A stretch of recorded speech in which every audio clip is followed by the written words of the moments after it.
He's got a nice demeanor. Just give it up for Derek Dimpfl, everyone. All right, thank you. And keep that energy going for yourselves one time. Come on, seriously. No, honestly, clap it up for you.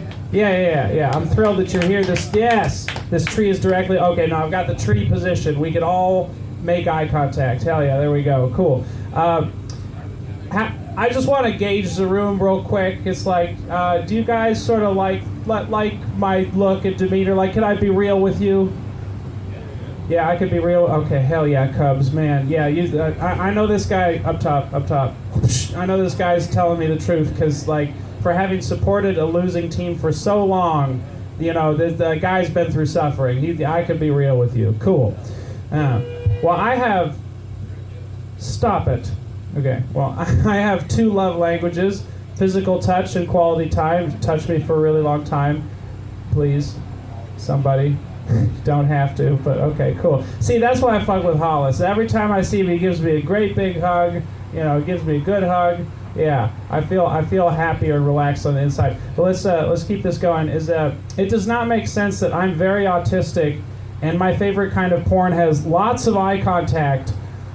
Lots of it. That's why I moved for the tree, you know. Like, I appreciate all that so far. Don't look away now. It's cool.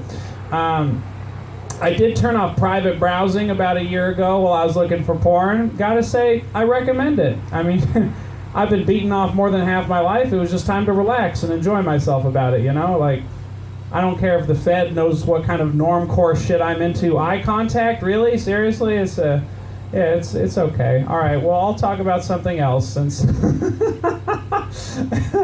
I started substitute teaching a couple months ago. Don't make any noise. I do it for the money. Yeah. Very fun job. Very difficult sometimes. First day, total chaos. Kids, okay, you guys know about Belichick Middle School? Fuck them kids. If you do or if you don't, just fuck them kids. Anyways, very difficult. Kids telling me to suck their dick to my face. Like, is that really what you want, Carlos? With everything that's in the news? I fit the profile. All right, that's a joke about being a single white man, but let's keep on going. Yeah, all right, let's see. Well, you know, I finally got that class on the first day to be quiet by accidentally dropping an F-bomb on them. They asked me not to come back to that school. I appreciate you, Cubs. You're believing in me like that team. Like, like you really want me to be entertaining right now. I'm doing my damnedest. I don't know if it's the sprinklers or what. I'm just trying to. Okay, yeah. You know, they asked me not to come back to that school, but at least those kids shut the fuck up. There it is. All right. Yeah. You know, Will Smith slapped Chris Rock at the Oscars, and I think something that we all learned that night is don't mess with the Fresh Prince. Am I right? Yeah, because he'll leave fresh prints on your face. Come on. Oh. Yeah. Whip his hair back and forth. He whipped that hand back and forth. Back again. Well, not back to the Oscars, bitch. Yeah. We all knew snitches get stitches, but we didn't know that hitch be dishing stitches to bitches, now did we? Yeah. Will Smith starred in Collateral Beauty, but we didn't know he was going to smack down, protect that community booty. Am I right? Am I right? Hell yeah. Those jokes are my greatest hits. Yeah, thank you. Yeah. I love the eager expression that you're looking at me with, and I can't tell if it's because you really like me or you really like the amount of physical contact you're getting right now. Because either way, I love that for you, dog. I was about to say I'm into it, but I'm like, no, that's gross. That's gross. Yeah, although one time, man, I was a virgin until I was 26. I'll say it. I'm 29 now. In case you're wondering, wait, what? No, I can't explain now. Hey, how's it going? Would you guys like to hear some jokes? Wait, stick around for another one if you like the first one, okay?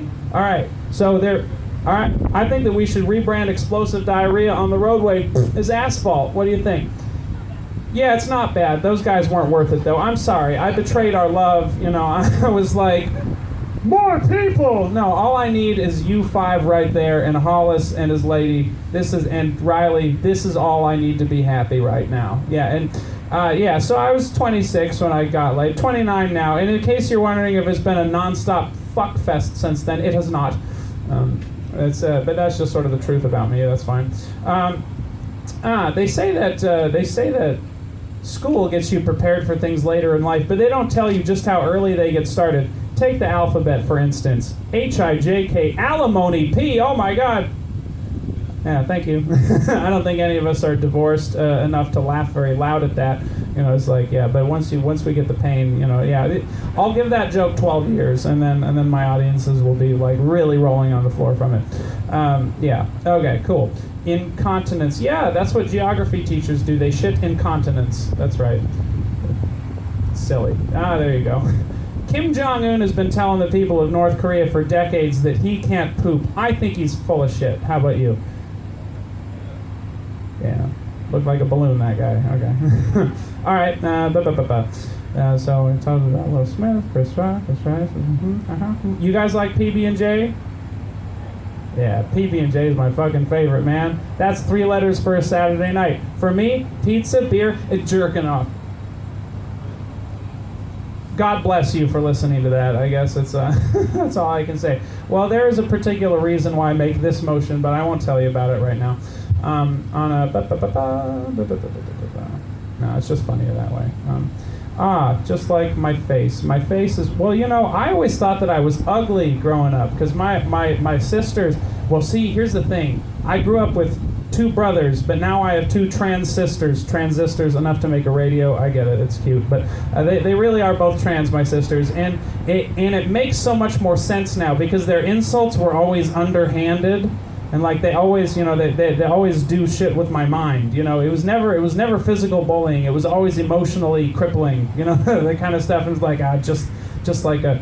Well, I'm not trying to speak badly about women, but just like the worst parts of women to do that. Anyways, we all know because I think here's what a really healthy heterosexual long-term relationship is that there's a man who just biologically is much bigger than a woman and could beat the shit out of her and kill her, but never would because he's so devoted to her and she's also, you know, because of her devotion to him partly.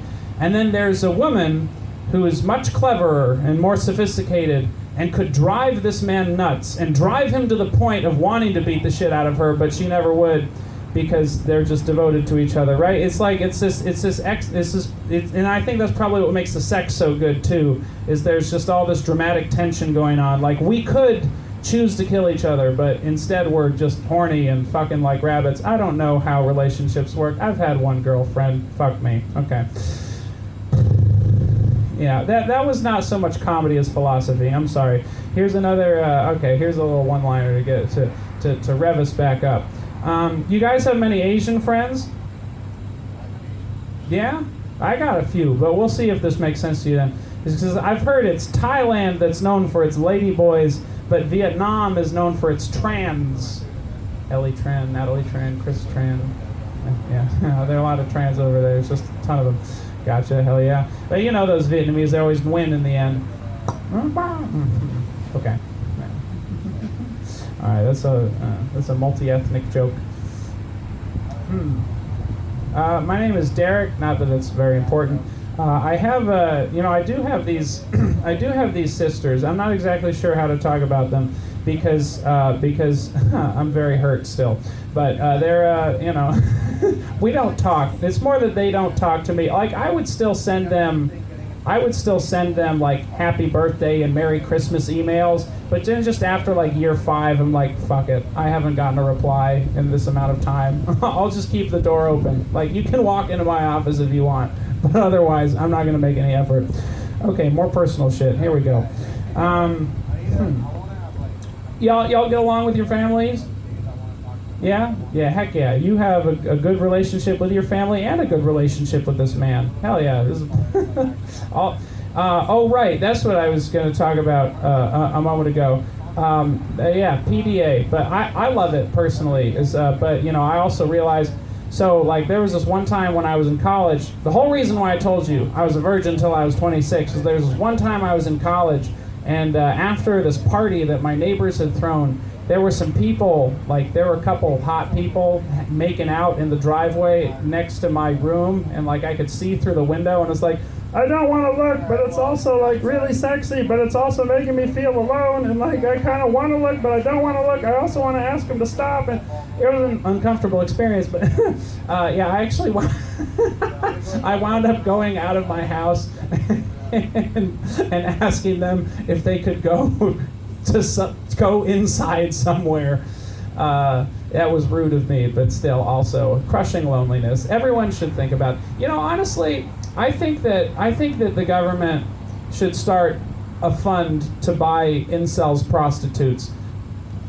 Just do away with, and I mean this somewhat seriously. Hollis, fuck yeah, we're gonna figure this shit out. I think you should, because the thing is, like, once you've figured out how good pussy feels, you don't want to kill someone. You just want to, like, fuck. All right. Well, I'll say that it took me a little bit of time to appreciate the way a vagina feels, because the first time I had sex with someone who wanted to have sex with me because I was a virgin, but I wasn't super attracted to her, but she was nice, and but it was this wonderful revelatory experience, because when I first inserted my penis raw into her vagina, sorry for the vocabulary, it was in there, and I was like, oh, that's it?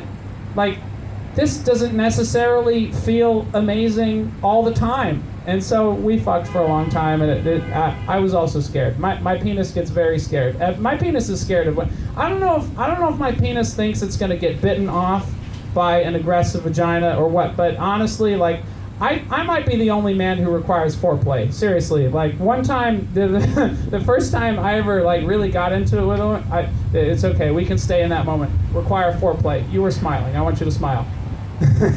Yeah, but the first time I was ever invited over to a woman's house, like, to fuck her, is we were, she invited me over, and then she kind of, like, got into it, like, way faster than I was ready for it, aggressively, right? And so my dick was as soft as a shrimp. It was not a good situation.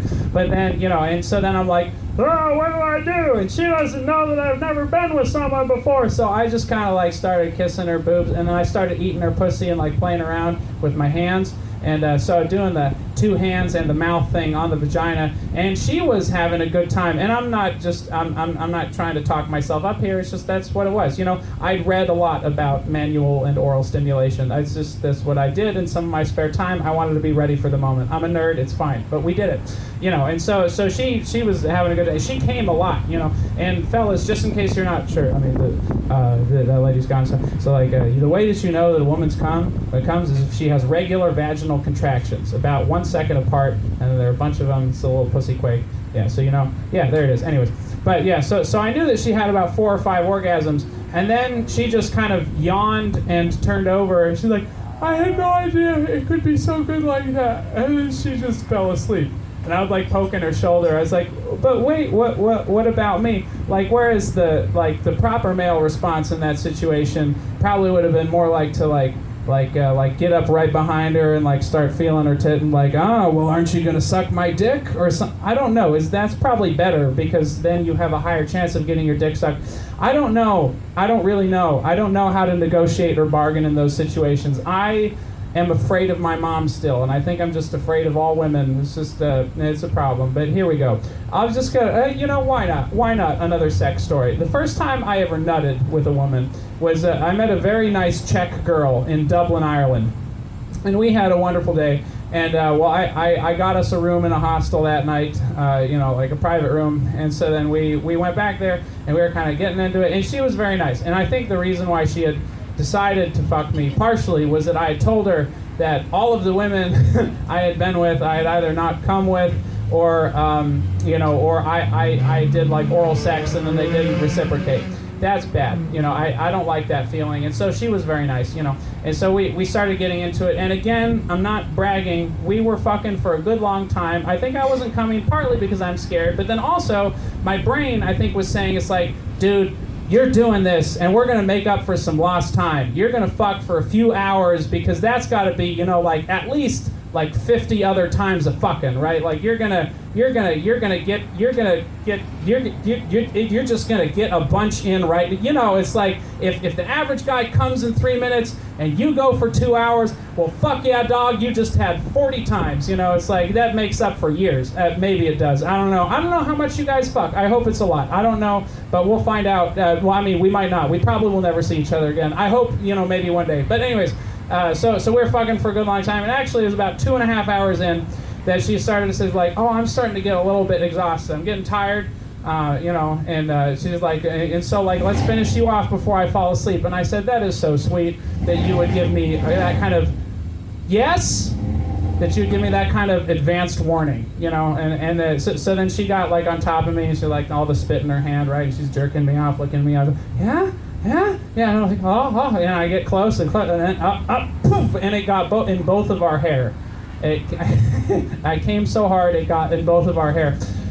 I think that's hilarious, but you know, I think that when I get a long-term girlfriend one of these days, I'm gonna put a gong on the headboard just so I'm ready, just so I can bang, bang, but just to try and replicate the experience. I think that I have probably taken up enough of your time. I appreciate you guys so much. Thank you for letting me talk at you in this way. Give it up for Gourdough's Public House. Give it up for your host, Riley Gilmore. Give it up for your other comedians you've seen tonight. Especially give it up for yourselves. Thank you so much. My name is Derek Dimpfl. Have a great night. All right, what a fun way to end it. You guys have fun tonight?